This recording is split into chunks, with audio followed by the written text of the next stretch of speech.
quero pregar hoje sobre assentados em Cristo, que é a pedra fundamental. A Bíblia conta a história dos hebreus. E os hebreus eram um povo livre. Era um povo que vivia bem. O patriarca dos hebreus é Abraão. Abraão foi pai de Isaac. Isaac foi pai de Jacó. E Jacó teve 11 filhos. Um dos filhos era José. Até onde eu estou contando é 11 filhos, depois aumentou. A Bíblia fala que desses 11 filhos, o que o pai mais amava era José. Os outros 10 filhos, então, tiveram inveja e ciúmes de José. Você já conhece essa história. Então eles fizeram uma reunião e falaram: vamos dar um jeito nesse José. Vamos sequestrar ele e vamos matá-lo. E aí foi isso que eles fizeram. Sequestraram José e levaram ele para matar. No meio do caminho falaram: não vamos matar não. Resumindo a história, venderam ele como escravo. José então foi parar na casa de um dos líderes do Egito. O nome dele era Potifar. E a Bíblia diz que José viveu ali por muitos anos. Eu não vou contar a história de José. Eu só quero falar para você como é que os hebreus foram parar no Egito e tornaram-se escravos. Porque os hebreus tornaram-se escravos e ficaram sendo escravizados por aproximadamente 400 anos. Ou seja, 4 ou mais gerações de escravos. E como que eles se tornaram escravos? Porque José foi para o Egito. Depois que ele estava lá no Egito, os irmãos dele foram para o Egito, o pai foi para o Egito, e eles começaram a se multiplicar tanto, que chegou o momento que havia mais hebreu no Egito do que egípcio. Então o faraó falou: se esses hebreus se rebelarem e quiser tomar o Egito de nós estamos perdidos. O que nós vamos fazer? Vamos escravizar eles. Então, por isso que os hebreus tornaram-se escravos, porque José foi parar no Egito, depois toda a casa dele, assim eles se multiplicaram, ou tornaram-se um povo tão numeroso que o jeito que Faraó entendeu que poderia ter para dominar esse povo era tornando eles escravos. Então, isso tudo que eu falei está escrito lá em Gênesis e Êxodo. Até que a Bíblia mostra para nós, lá em Êxodo especificamente, capítulo 13, eu vou dar um pequeno resumo para você aqui.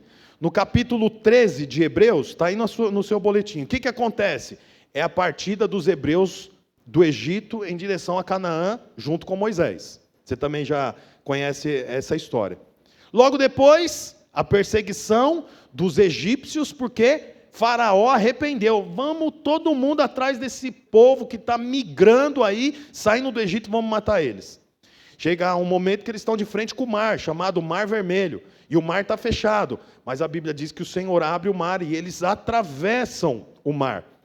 O exército de Faraó vê o mar aberto, fala: vamos passar também. Quando eles estão atravessando o mar se fecha.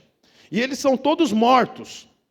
A Bíblia continua dizendo que Moisés, depois do mar, guiou os hebreus até um deserto chamado Deserto de Sur. Foram 3 dias de caminhada. Eles já estavam com muita sede, começaram a reclamar, daqui a pouco eles viram um lugar: olha, tem água ali, e eles foram correndo. O nome desse lugar era Mará e Meriba, ou Mará e Meribá. Quando eles chegam lá, eles praticamente mergulham nessa água para tomar, mas adivinha, a água era amarga, salgada.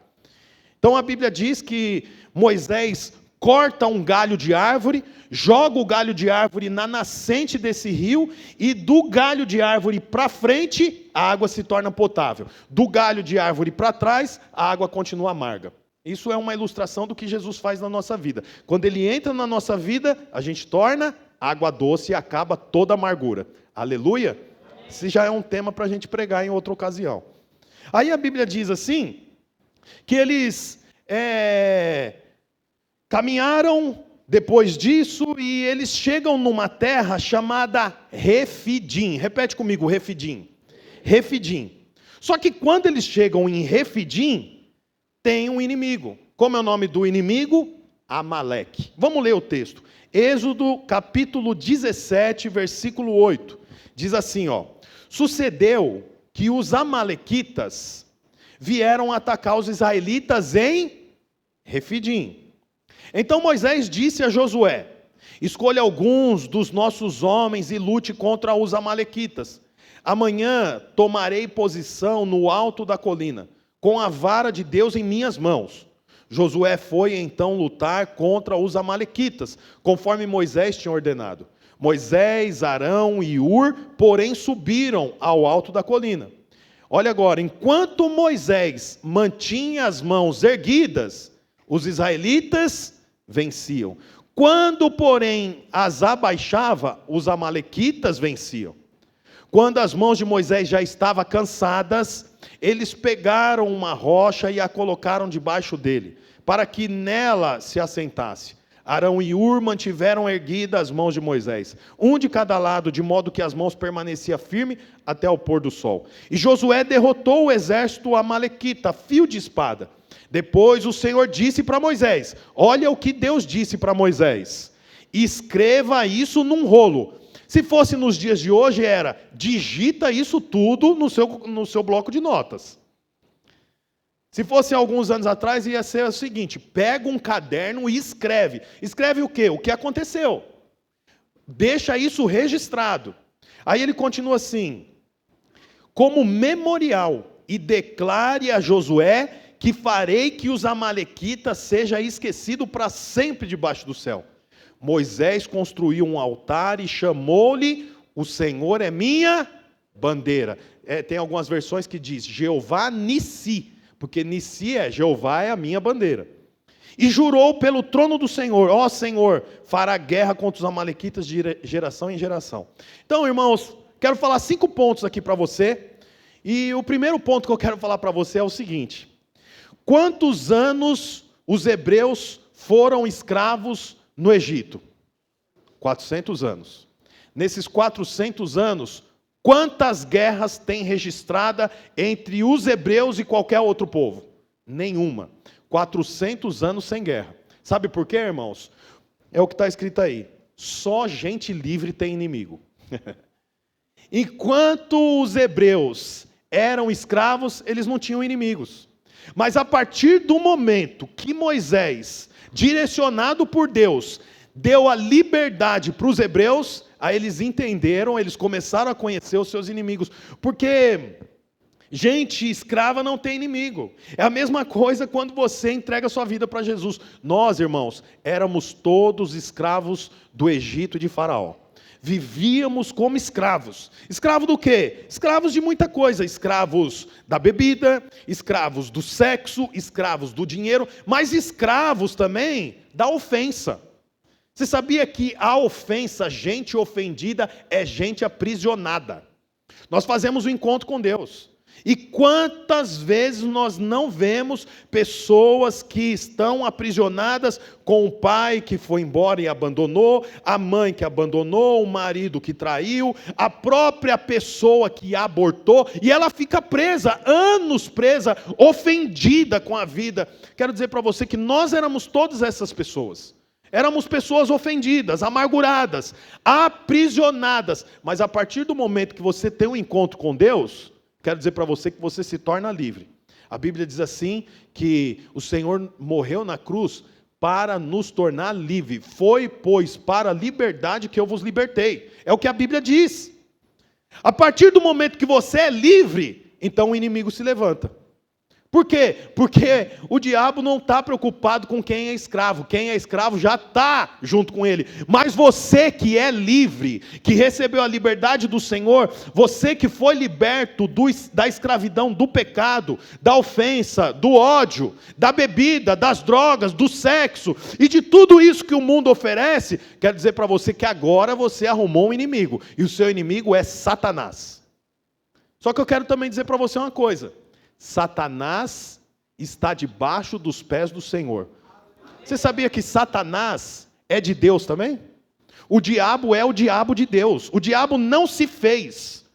O Senhor permitiu que o diabo se fizesse, porque nada acontece sem o Senhor deixar. Portanto, eu quero dizer para você que você não deve ter medo de Satanás, mas você deve ter uma consciência. Ele ruge como um leão, tentando te tragar. É o que a Bíblia diz lá em Pedro. Ele não é um leão, ele ruge como um leão, porque só tem um leão, é o leão da tribo de Judá, que é o Senhor. Mas a Bíblia diz que ele ruge como um leão. Tem tanto para falar sobre esse rugido de Satanás, porque o leão, quando vai caçar, ele não ruge. Leão ruge quando vai caçar? Se o leão rugir quando vai caçar, o que acontece com a presa? Foge. O leão ruge quando? Para intimidar. Quando o leão quer ganhar espaço, ele ruge. Mas quando o leão está caçando, ele não ruge. Quero dizer uma coisa para você, olha aqui para mim. Sabe quando Satanás ruge? Quando ele sabe que está perdendo espaço. Aí ele ruge para ganhar espaço e intimidar os filhos de Deus. Então quero dizer uma coisa para você, meu irmão. Só gente livre tem inimigo. Se você tem inimigo, esse é um sinal de que você é alguém livre. O Senhor te libertou. Amém? Quero seguir aqui. A Bíblia fala que Moisés falou para Josué: escolha alguns dos nossos homens e lute contra os amalequitas. Amanhã eu tomarei posição no alto da colina. Então, olha que interessante. Moisés estava junto com Josué. E ele diz o que para Josué? Josué, desce para lutar junto com os homens, mas eu vou subir para o alto da colina. E Josué obedeceu. Mas Josué podia fazer o quê? Engraçado, né? Eu vou descer, colocar o meu pescoço à prova, correr o risco de levar uma flechada, correr o risco de um homem me matar com a espada, e você vai subir para o monte? Vai ficar lá de cima da colina? Mas Josué não fez isso. Sabe por quê, irmão? Porque não há avanço sem comando. Não há avanço sem comando. Se a sua casa é uma casa que não tem comando, ela não vai avançar. Uma casa precisa ter clareza, quem é que manda, quem é que está à frente. Aí que arruma um problema. Por quê? Porque a Bíblia diz que o Senhor deixou o homem para ser cabeça. O homem tem que governar a casa. Mas isso é uma visão muito ultrapassada. Para que isso? É submissão. Já vai falar de submissão. É o que a Bíblia diz. A Bíblia diz que o homem deve ser responsável. Ele é o homem da casa. Agora, cada dia que passa, os homens estão ficando mais afeminados. É uma coisa absurda. Não aqui não. Aqui não. Aqui todo mundo é homem. Arru! Arru! Mas eu não sei se você está percebendo, os homens estão ficando cada vez mais frágeis. Sabe? Parece menina. Não fala assim. Não... Puxa vida, parece que é errado você ser homem. Parece que é errado você ter testosterona. Inclusive, quero dizer para você, homens, vai fazer um exame de testosterona. Porque o homem que tiver com menos de 500 de testosterona, ele está com problema. Fui no médico essa semana. Fui fazer exame disso aí. Não vou falar minha testosterona para você, não. Mas eu vou dizer que eu estou feliz com a minha testosterona. Mas você é homem. Você tem que comandar a sua casa. A esposa tem que saber que tem um homem dentro de casa. E um homem não fala mais alto no tom de voz, fala mais alto com as atitudes, com a ação. Um homem fala alto quando a casa está uma bagunça, ele fala, para, vamos orar. Agora é momento da gente orar. Um homem fala alto quando as coisas estão saindo fora do controle e a casa toda fala, domingo vamos ficar em casa. Ele fala, não, domingo é dia de culto. Agora é um problema quando o homem fala, vamos ficar em casa que eu estou tão cansado. Quero dizer para você que homens governam. Governa a casa. Aqui na nossa igreja, irmãos, nós temos um caminho. Chama o trilho do vencedor. Então, depois que você vai para o encontro, você faz consolidação, batiza, nós indicamos você ir para o curso de maturidade, depois você vai para o curso de CTL, até que você se torna um líder. Aí o líder começa a liderar uma célula, com no mínimo 5 pessoas, 6, tem um anfitrião, líder em treinamento. Aí nós temos o discipulador. O discipulador é um líder de célula bem-sucedido, que multiplicou. Então o discipulador, ele tem um grupo de pelo menos três líderes, 3 células. Então o discipulador reúne com esses 3 líderes, junto com as suas esposas.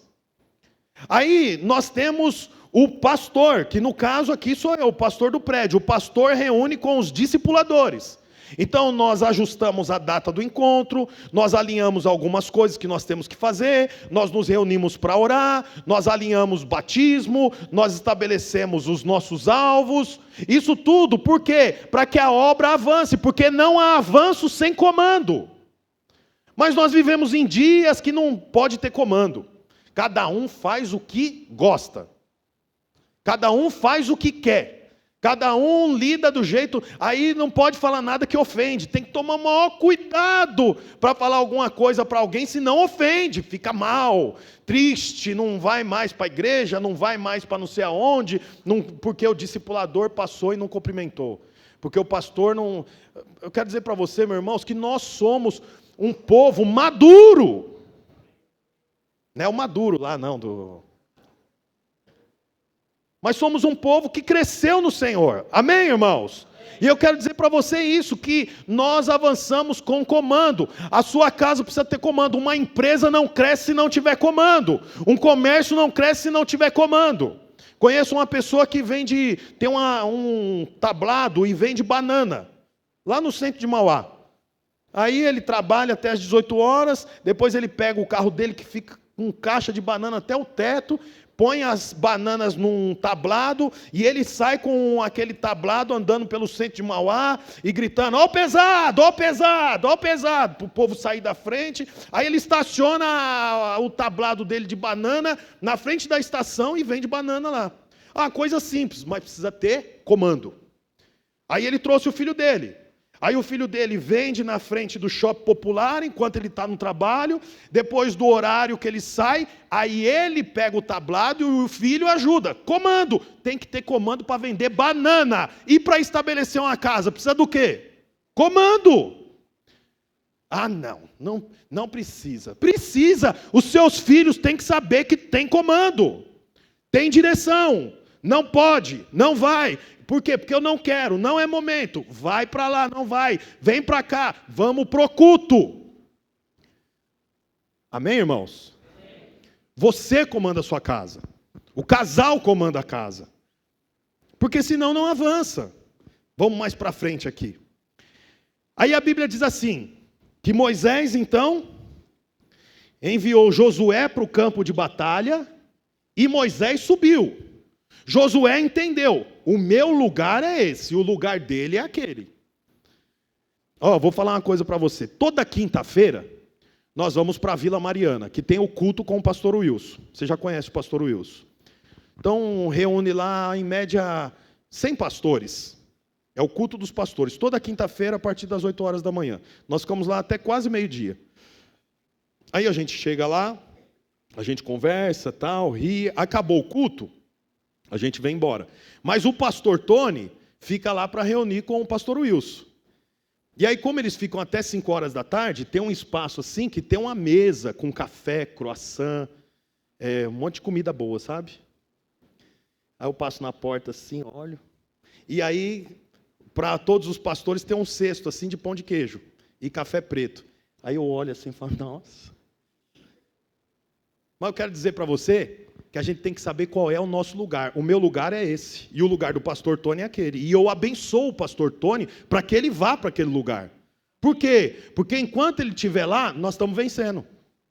É o que a Bíblia fala. Josué, vai para o campo de batalha e eu vou subir. Assim nós vamos vencer, porque o Senhor está conosco. Agora, e se trocar as bolas aqui? E se inverter o negócio? E se Josué falar, não vou? Você é melhor que eu? Jesus não morreu por você igual morreu por mim? Eu não consigo entender algumas coisas que acontecem nessa igreja. Eu não consigo entender porque que só os discipuladores... Eu não consigo entender porque que é só o culto dos vencedores, é só para o líder. Se a gente não é líder, a gente não é vencedor? Eu nem sei se tem essas conversas. Mas se tiver, nós já vamos resolvendo. Então quero dizer para você, meu irmão, a vitória vem, mas se há comando. E Josué foi lá, venceu, e Moisés foi para o lugar dele. Se inverte, ninguém vence, e aí? Todos morrem. Então nós temos uma organização. Organização é uma bênção. Aí a Bíblia diz que Moisés tinha que ficar com a mão para cima. Mas não era assim. Algumas pessoas pensam que ele ficou assim. Ele ficou assim. E tinha 2 homens, um para cada lado, segurando a mão dele. Quem eram os homens? Ur e Arão. Arão era irmão dele. E ele ficava segurando. Porque quando ele baixava a mão, Josué começava a perder. Você imagina o desespero de Josué. Lutando e olhando para o monte. E Josué está lá. Vai, Josué, vai, Josué. Moisés está aqui, né? Em cima. Vai. Aí deu 10 minutos. Vai lá. 20 minutos. Aí, estamos perdendo. Você imagina quanto tempo levou para eles descobrir que a vitória era com a mão para cima? Mas não é possível. Está perdendo aí? Aí eles começaram a ganhar. Mas não é possível, Josué. Você sabe o que é para fazer. Não, agora, isso. Poxa vida. Mas está perdendo de novo. Josué, aí começava, imagina. Aí começou, fica com a mão para cima, Moisés. Fica com a mão para cima. Isso. Baixa a mão. Olha lá, morreu 2 lá. Levanta a mão. Aí começou a vencer. Aí eles, não, esse é o caminho. Fica com a mão levantada. Você vê que interessante. A mão dele fazia a cruz. Toda vez que tem cruz, tem vitória. Não é uma bênção saber disso? Toda vez que tem o Senhor, tem vitória. Toda vez que você levanta as mãos para o céu, porque a Bíblia diz assim, levantarei os meus olhos para os montes, porque é de lá que vem o meu socorro. Se levantar os olhos para o monte traz vitória, e levantar as mãos então? Então eles começam a vencer. Aí chegou o momento que Moisés se cansa. Aí olha o que a Bíblia diz lá no versículo 11. Enquanto Moisés mantinha as mãos erguidas, os israelitas venciam. Quando, porém, abaixava, os amalequitas venciam. Quando as mãos de Moisés já estavam cansadas, eles pegaram o que, irmãos? Uma rocha, e a colocaram debaixo dele para que nela se assentasse. Arão e Ur mantiveram erguidas as mãos de Moisés, um de cada lado, de modo que as mãos permaneceram firmes até o pôr do sol. Então, irmãos, a Bíblia fala que Moisés tinha que fazer 2 coisas para o povo vencer. A primeira coisa era, ele deveria agora se assentar. Se assentar onde? Sobre a rocha.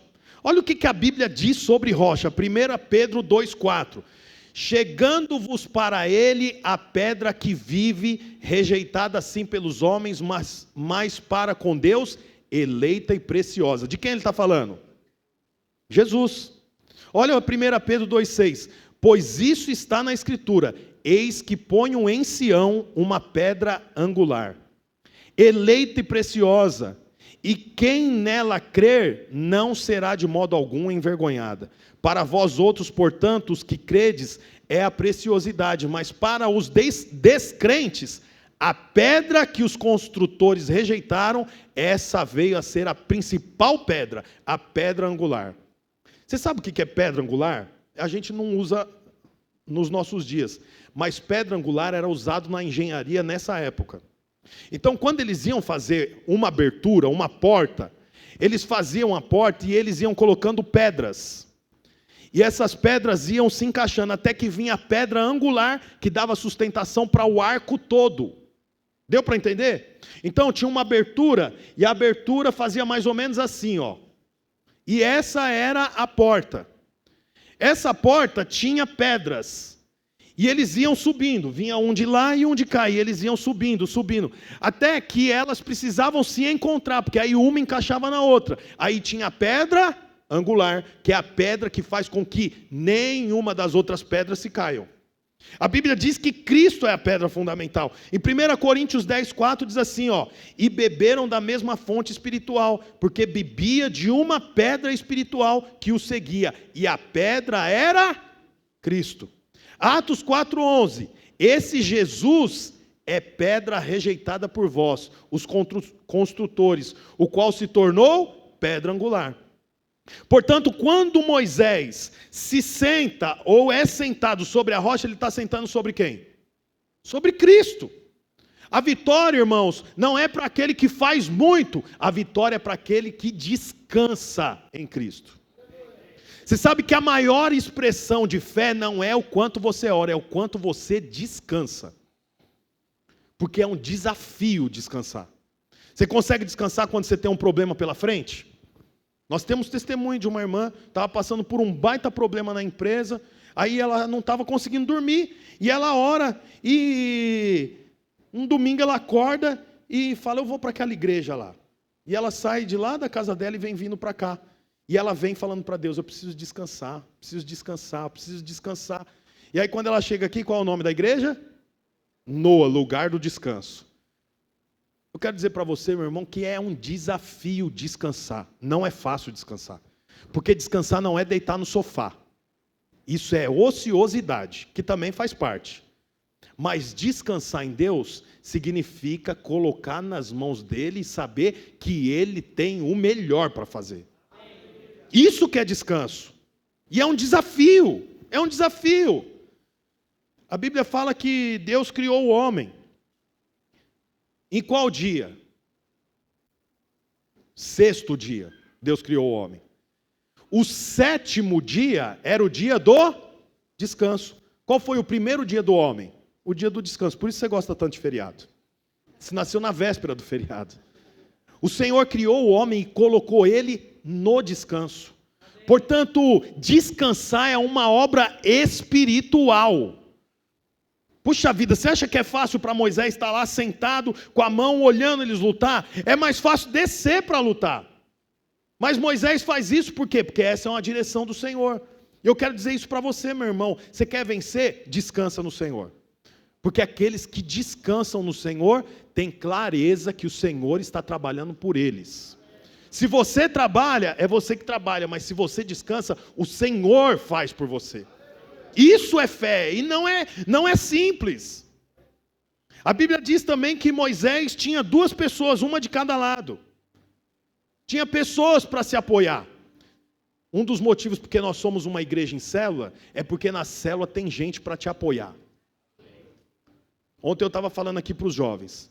Você quer saber se você vai relacionar com a pessoa certa? Como saber se você está relacionando com a pessoa certa? Eu falei assim, isso que eu vou falar agora não resolve tudo, mas é um baita sinal. Se você relacionar com um líder de célula, esse é um bom sinal, porque o líder de célula, ele assume uma célula para resolver problema dos outros. O líder de célula não resolve o problema dele, é problema dos outros. É problema de gente que ele nem conhece. Aí ele ora por gente que ele não conhece, ele vai atender briga de casal, ele atende celular de madrugada com gente endemoniada. É problema dele aquilo? Não, é problema dos outros, mas ele se disponibilizou a liderar uma célula. A estar lá reunindo, semana após semana, sem peso inclusive, porque a liderança é proposta, não é imposta, é proposta. Ele assume isso. Aí eu disse para os jovens aqui, falei, se você relaciona com o líder, isso já é um bom caminho, sabe por quê? Porque se ele se propôs a resolver o problema dos outros, ele não tem preguiça de resolver os dele. É ou não é verdade? Se ele se propõe a sentar e ouvir o problema de outra pessoa que não tem nada a ver com ele, isso significa que é um bom sinal porque ele tem disposição para resolver os dele também. Então a Bíblia fala para nós que Moisés tinha que assentar. Assentar onde? Na rocha. A rocha é quem? Cristo. Descansa em Cristo. Ah, mas está difícil. Eu sei, por isso que tem gente do seu lado, para sustentar as suas mãos. Gente que anda sozinha, está sempre em má companhia. Você precisa ter gente do seu lado. Nem se for para chorar junto. Eu não sei o que dizer, mas nós vamos chorar junto. Eu não sei o que fazer, mas eu vou te abraçar. Eu estou com você. Esse é um dos motivos porque nós somos uma igreja em célula, para que ninguém ande sozinho. Só anda sozinho se quiser, porque nós temos grupo para todas as, quase, aqui no Guapituba, Parque das Américas, Ribeirão, Parque Aliança, tem célula em todo lugar. Célula de jovens, célula de crianças, célula de adulto, célula só de mulher. Por quê? Porque nós precisamos ter uma rede de apoio. E por último, irmãos, não é por último não, penúltimo. Deus fala assim para Moisés, olha o que Deus fala, eu quero falar isso para você. Depois que eles venceram a batalha, o Senhor disse para Moisés, escreve isso num rolo, como um memorial. Por que o Senhor mandou Moisés escrever num rolo? Porque aquele dia foi um dia de vitória, mas viria o dia da derrota. E no dia da derrota a gente tende a fazer o quê? Deus não me abençoa, Deus me deixou. O Senhor faz no vizinho, o Senhor faz no meu outro parente, mas na minha vida não faz. Aí é hora de você pegar o quê? O bloquinho de anotação e lembrar. Hoje eu estou passando por dia mal, mas alguns dias atrás eu estava tendo uma vitória nunca antes vista. Você precisa lembrar das vitórias que você teve, porque a Bíblia diz lá em Lamentações, a Bíblia diz assim, quero trazer à memória o que me dá esperança. Quero trazer à memória o que me dá esperança. As misericórdias do Senhor são a causa de não sermos consumidos, porque as suas misericórdias não têm fim e são renovadas a cada manhã. Agora, se você não tem memorial, você vai pensar o quê? Minha vida é horrível. Eu estava atendendo essa semana um casal, aí eles são novos aqui, aí eu falei, como é que vocês nos conheceram? Aí eles contaram. Aí a moça falou assim, eu era da Bahia. É, aonde? Aí ela falou o nome da cidade. É uma cidadezinha muito pequena. Esqueci até o nome. Aí ela falou assim, eu fui para lá alguns meses atrás, mês passado. Falei, como é que é lá? Ela falou, não tem água encanada, não tem energia. Você acredita que tem lugar assim ainda? Tem que pegar água. Eu falei, como é que faz para ir no banheiro? Ela falou, no mato. Vai no mato, vai... Até é a vida normal, não é assim que é uma opção, é a vida normal. E para se locomover, jumento. Aí ela começou a mostrar as fotos. Jumento, sem sela, o pé aberto assim, e andando. Aí ela falou assim, mas agora eu vivo bem, hein, pastor? Falei, como é que é? Ela falou, a vida dela é simples. É simples, não é nada. Ela falou assim, eu vim conhecer McDonald's agora, tem pouquinho tempo. Ela começou a contar algumas coisas que ela veio a conhecer. Aí, estava lembrando enquanto eu estava fazendo o sermão. Você sabe que é sempre bom você ter anotações? Porque ela tem gratidão. Ela falou, agora eu estou fazendo unha. E está sendo uma bênção. Faço unha, e começou a contar o testemunho dela. Talvez para alguém que trabalha fazendo unha, não, eu faço unha. Mas para ela, que veio lá da Bahia, que montava num jumento e tinha que pescar para comer, que tinha... É uma alegria, sabe por quê? Porque tem anotação, tem rolo. Estou dizendo que você precisa anotar num papel, mas é importante você se lembrar que hoje talvez o dia é mau. Mas como é que você estava 2 anos atrás? Hoje talvez está faltando. Mas como é que você estava na virada do ano? Aonde que você estava? Então tenha um coração grato. Porque aqueles que têm um coração grato, abre a porta para o próximo milagre. Havia 10 leprosos. Os 10 foram curados. Quantos voltou para agradecer? 1. Você vê que interessante, a gratidão vence até Jesus, 9-1, 9-1 para a ingratidão.